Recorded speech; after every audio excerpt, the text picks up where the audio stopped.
Hi chaps, it's the 31st of July 2015. A couple of days ago, which would have been the 29th of July, I finished my 8-foot square blanket, which is piled up in front of me here.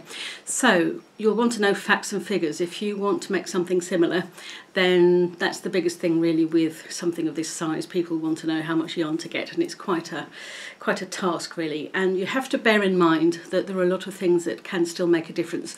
So I can tell you how much I made. I can give you the size, dimensions, number of squares and how much yarn I used, but you might have to bear in mind if your tension is quite different to mine, that might make a big difference as well to how much you use.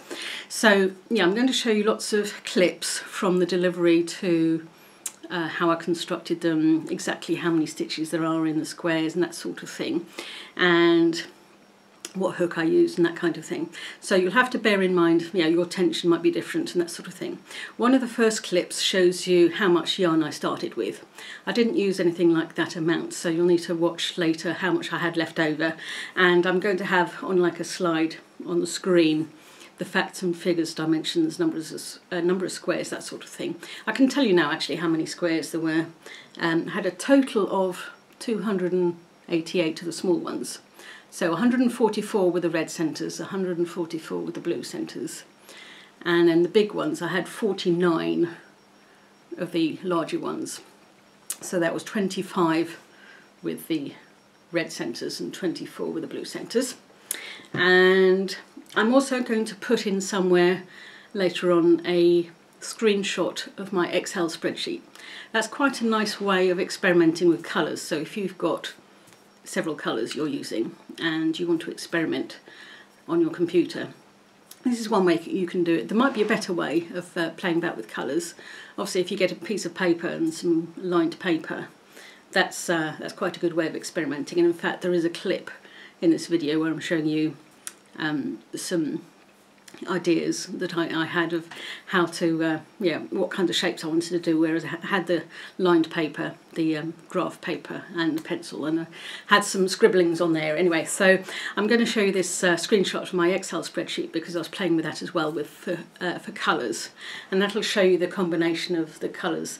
And you might wonder why there's an odd number of the large squares, but if you see the screenshot you'll see how it works out. There's actually one large red one roughly in each of the corners. So because there were seven large squares along each side, then you're going to end up with an odd number of the large squares. Anyway, if you see the screenshot, you'll see why that's come out like that. So I won't ramble on too much more. I'll just get straight into the clips, and I'll put in various screenshots, as I said, with pictures and information. So let's get on with it. And just bear in mind, the amount of yarn that you see at the beginning of the video is not the total amount I used. I did have quite a bit left over. So let's get on with the clips. So this just arrived a few minutes ago. I've already made a little cut at the front, but it was already mostly open. So I've got everything out on the table. I have done a count and it seems to be all there and accurate. I've got 15 balls of the Iced Aqua, 15 balls of the True Blue, which are the two colours at the back. Then we've got 15 of the Plum Jam, front left, and 20 of the Deep Blues. The variegated, the size of the variegated balls is a bit smaller than the, as you can probably tell. Each ball is slightly smaller than the plain colours. I'm not quite sure how it works out in total, whether I've got actually more of the deep blues. Anyway, that's the mixture of colours I wanted. And so you'll have to keep tuned to see the progress of how I get along with this. I'm still debating about the pattern, so this is all going to be for my large afghan. And so there we have it. I'm going to have fun with this lot. Hi chaps, it's Monday the 3rd of February 2014. The yarn arrived a couple of weeks ago, or nearly 3 weeks ago, on the 23rd of January. The day after it arrived I started playing about with these squares, the colours, to see how the colours would work up using ordinary stitches. I did try other stitches, I tried basket weave and various other things, but it kind of got lost. The pattern of the stitches got lost in the pattern of the colours. So I just decided this actually was really quite a good idea. Just nice and simple. So these are solid granny squares. So this is the Deep Blues and that's the Plum Jam. Then I thought, what am I going to do with the plain colours? I could do some just simple solid coloured, solid granny squares using the plain colours. I've got a darker blue called True Blue and a paler one called Iced Blue. And then I thought, well, maybe I can combine them into one square instead. So my next stage was to put 2 rows round,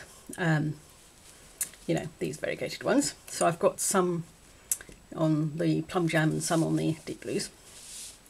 Then I thought it'd be nice to do some different size squares. And so if I counted these, the rows on this, there's an odd number of rows. So which would make it slightly complicated for my poor little brain, trying to work out how many rows to do for a half-size square. So it'd be a lot easier to make it 1 more row and then have 4 rows for a smaller square and 8 rows. So this is 7 rows. So here we go. I've got an example of the first little square I did. So this has just got the iced blue colour on it. But of course this has only got 7 rows. So my next thought was to sort of matching edging. So we've got that without the dark blue and this with the iced blue around the edge, kind of matches that. So when I sew them together, I'll use the iced blue to sew them together. So this won't have a ridged double crochet connection. That's the plan at the moment anyway. I still might change my mind. Anyway, so I'm recording now today because I've just finished using one complete ball of this and 1 complete ball of the deep blues.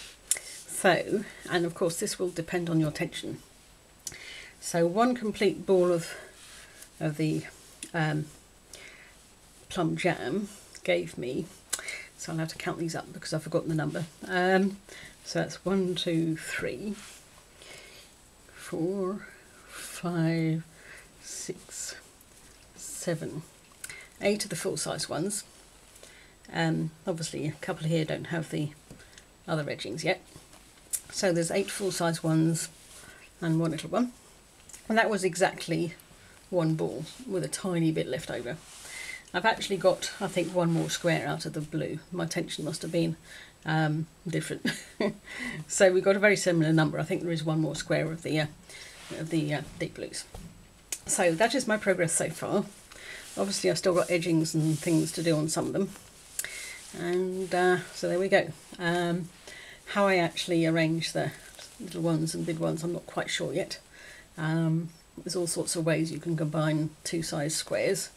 I could either have the small ones all the way around the edge of the big ones, or all sorts of strange combinations you could do. You could even like offset the bigger ones and then have an interesting arrangement, but we shall see. I shall carry on going. I've still got some of the True Blue and the Iced Aqua left. They're actually larger balls anyway. There's more length in 1 ball of the plain colours than there is in the variegated. So there's a little bit left of both of those.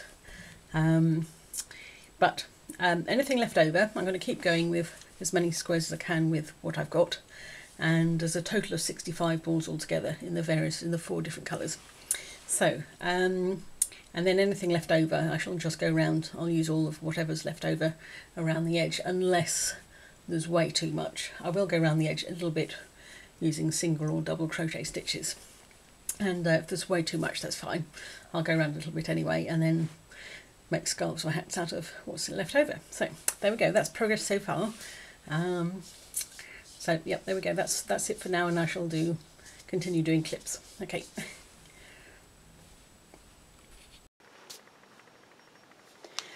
So it's Tuesday the 11th of February and I'm going to show you progress. We have 11 of these, small blue ones, and 6 of these, 13 of those ones, and 10 of those ones. So I'll show you the scribblings I've been making and using my trusty squared paper. And so I've got all sorts of experiments on here on how to put some of the shapes together. So I decided not to go with cross shapes. There's all sorts of different ways you could create that effect of the cross shapes. So this was another option, having squares and then these smaller cross shapes.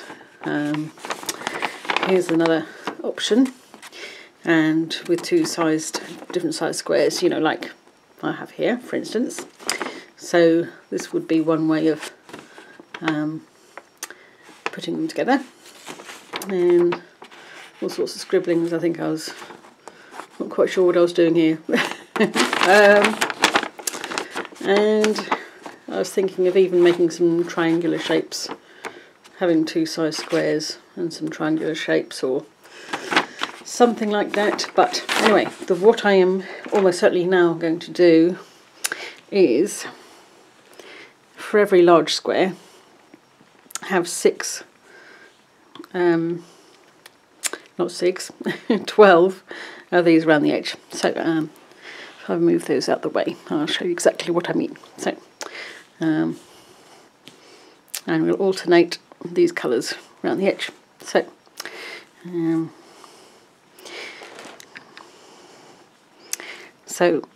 the smaller ones are exactly half the length of the bigger ones. Might not look like it yet, but they are. Once they're sewn together, it'll be a bit more obvious.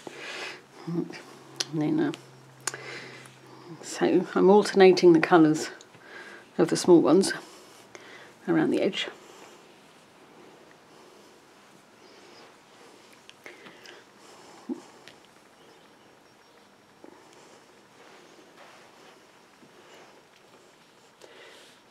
I should have used a bigger space for this demonstration, but I'm sure you'll get the idea. So then, right, there we go.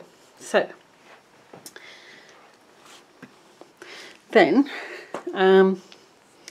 we'll have, right, get the red ones out of the way.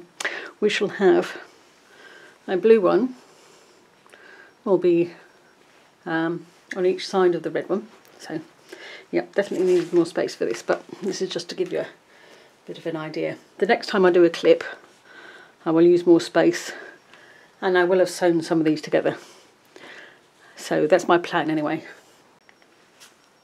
I'm just going to show you in detail how I did these squares before these ones get connected. I have been connecting the squares together as I've been going along, but before these ones get connected, I'm going to show you in detail how I did them. So the two small ones in these two colours, we have 3 rows of the variegated and then 1 row of the pale blue, and these are exactly half the width of the larger ones. The larger ones have got 5 rows of the variegated, 2 rows of the dark blue, 1 row of the pale blue, and I'm also using the pale blue to sew them together. They're not crocheted together, they're sewn together. So how I did them in more detail, well, I started off like a normal granny square, so we've got 4 groups of 3 in the first row, and then each side has got 4 more stitches than the previous side. So we've got 3 there, 7, 11, and then 15. So each corner has got 4 double crochets and 1 chain stitch, except of course where I started, which I think was here. So we're chaining up 3 and then a double crochet into the corner, and then we start working into the stitches there. So yeah, and these ones are obviously just exactly the same, just larger. There is a slight difference in the thickness between the solid colours and the variegated, and it has caused a slight wobble, as you can probably tell. A little bit of a wobble in the squares. Once they're sewn together, you don't notice it. It's just a subtle wobble, and certainly once they're put together it's not a problem. I have been using the same hook. Obviously you don't want to start changing hook size, so the whole project has been done with this hook. It's a 5.5mm hook, and yeah, so I'm really pleased with the way that's come out. And so that's it for this video clip. Here it is, finally finished after about a 1.5 years in the making. It was finished on the 30th of July 2015, and really pleased with the way the pattern works with that combination of squares and that kind of layout. I think it looks rather nice. And I chose the colours really to go with the colour scheme of the room. The walls are a pale blue and the curtains, you might be able to see there, have got different shades of blue in them. And so this was sort of supposed to go with the colour scheme of the room, and I really added the pinky red sort of colours as just a bit of extra added colour. So there we go, all finished. And it's actually come out slightly smaller than the one I did for my mother. It's not quite touching the floor. I did one in 2012, not with this combination of colours, but the one I did for her, it came down to the floor with a bit of extra, so this is slightly smaller, but I think actually the perfect size, so it doesn't touch the floor quite, but I think this is perfect. And there we go. This is what's left over, and it's quite a lot, as you can tell. We have 11.5 balls of the darker blue, there's 6.5 of the paler blue, 9.5 of the variegated blue, and 5 of the variegated red. I've got a bag of scraps here, and I think this is left over from sewing them together. That one there was what's left over of the red one. I could have made a couple of smaller red balls probably with that one, but I'm not quite sure what to do with those yet. So, do I make another blanket? Or lots of smaller projects? Not quite sure yet. So, there we go.